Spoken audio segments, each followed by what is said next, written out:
Hamana, hamana, hamana, hamana. Welcome, ladies and gentlemen. In this video, I'll be teaching you guys about this technique on how to render the human face. So I recently got a comment that wants me to do a tutorial on skin, but I'm not gonna do a tutorial just from the typical spherical shape on how to render skin, because that's unrealistic. You want to shade skin based on the structure of the human head. So I got a few references here in which I will show you later on why I think this method is probably the best in rendering skin. So basically, what an Asaro head is breaking down the human head into basic planes, so it's easier to render. You can just smoothen it out later on. So yeah, based on these references, you can quite see how the facial structure works, especially in the arcane art style. And let me show you something. So this is a really good example on the Asaro head, where you can see how different light angles interact with the shape of the head. So let's start. And I'll be doing it in grayscale, so to make things easier. As in previous methods, I've done rendering from grayscale to gradient maps, so don't forget to check out that video there. And so let's begin. Now, before starting, I highly recommend breaking down the references you already have into the shape that's similar to the Asaro head. So let's say this reference we have from William. So you don't have to make it identical to the structure of the face, because different people have different facial structures, of course. Let's break down Scarlet Witch's face and facial structure to the Asaro head, so it can be used as a guide on how to render the face. Note that this is just I'm doing this to show you guys on what it would look like as practice. So you can see the nose here. It can be broken down into some sort of trapezium, or like a cuboid, a three-dimensional trapezium.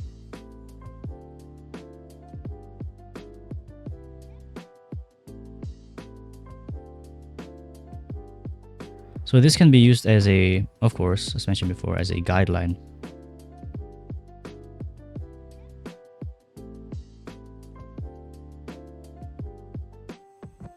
Then we can move on to the second reference. And the jaw connects to the back of the ear. So this entire method is to assume that you already have the the refined sketch of your illustration. So it's just used as a guideline on where certain on how light interacts with the face.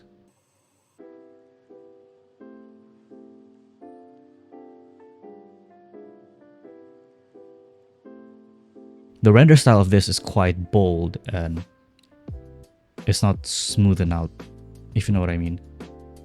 The artist here did not use the blur tool. Then this looks like the cuboid. See this pocket over here where it connects to the eyebrows.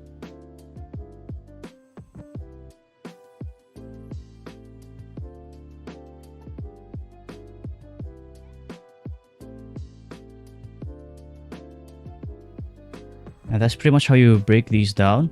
I will be doing oh no, this part looks it's a bit too rough.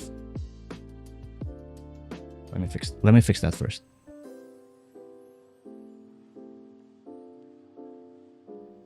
Okay, I'll be doing a refined sketch of these heads. Then I'll be showing you how to render these. And then we can move on to a realistic portrait, on how to break that down.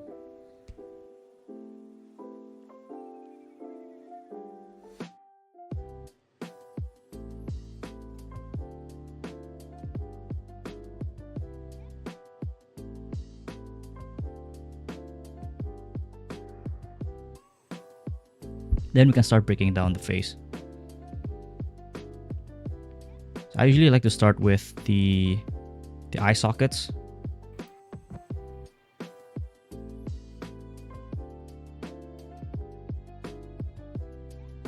If you feel like it looks a little bit off, you can still use the liquify tool.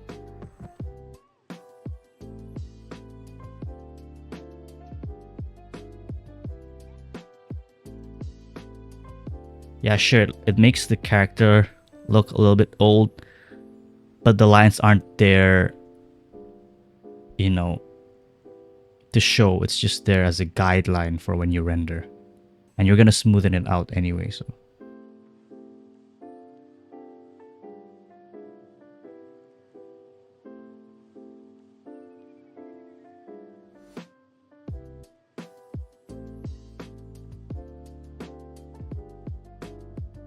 Now I'm gonna fast forward.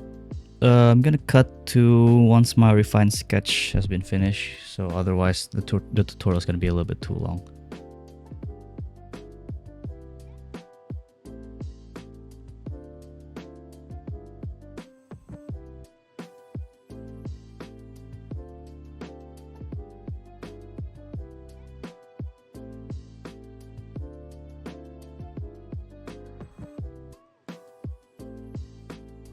So apparently I drew on the wrong layer, so I might have to cut and paste.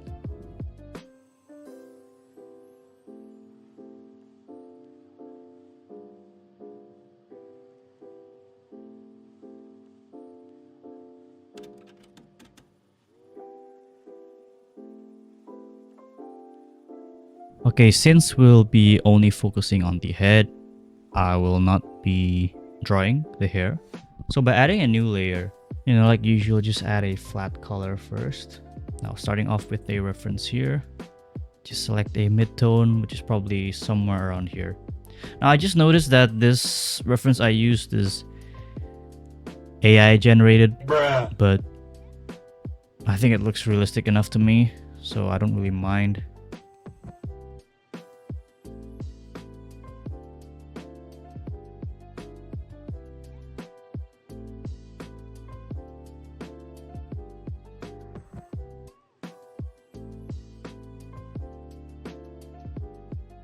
Okay, now for the sake of simplicity, I'll try to follow the rendering style from the reference itself. So in this case, I'd say, no, don't forget to create a clipping mask or a clipping group. Now there are two ways you can render this. You can either use a soft brush, lasso tool, or a hard brush, which will depend on certain type of shadows. If it's a soft or like a hard shadow. We can start with the first shading color. So you don't have to worry about the saturation or hue, just worry about the values. Yeah, I feel like this is a little bit too dark for the base color, so let's adjust the brightness. Adjust the value here. Okay, that seems about right. Now for the first shading color. You can use a color picker here, you know, since the reference itself is already in grayscale.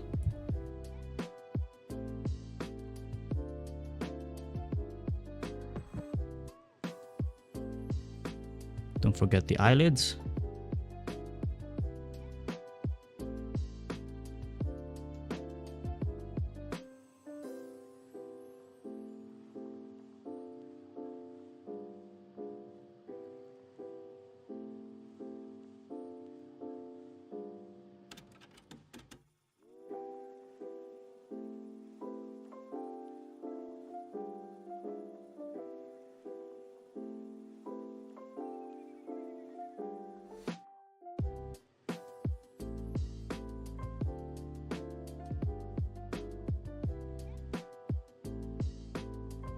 Then you add a new layer for the darker value.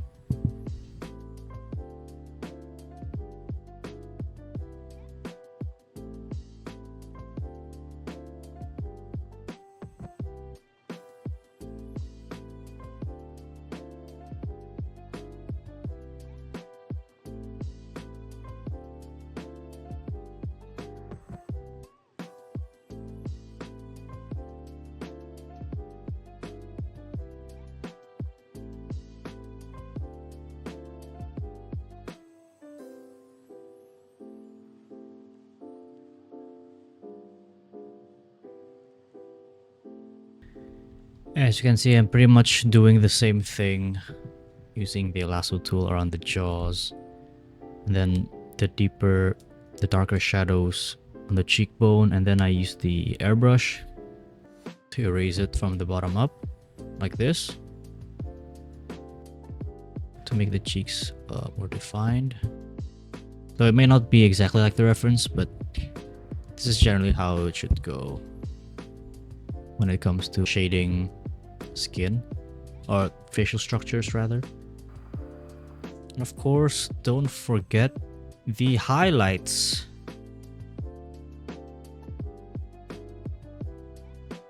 Use the highlights sparingly, don't use it too much. So I won't be focusing on the eyes, but rather just more so on the facial structure and the skin.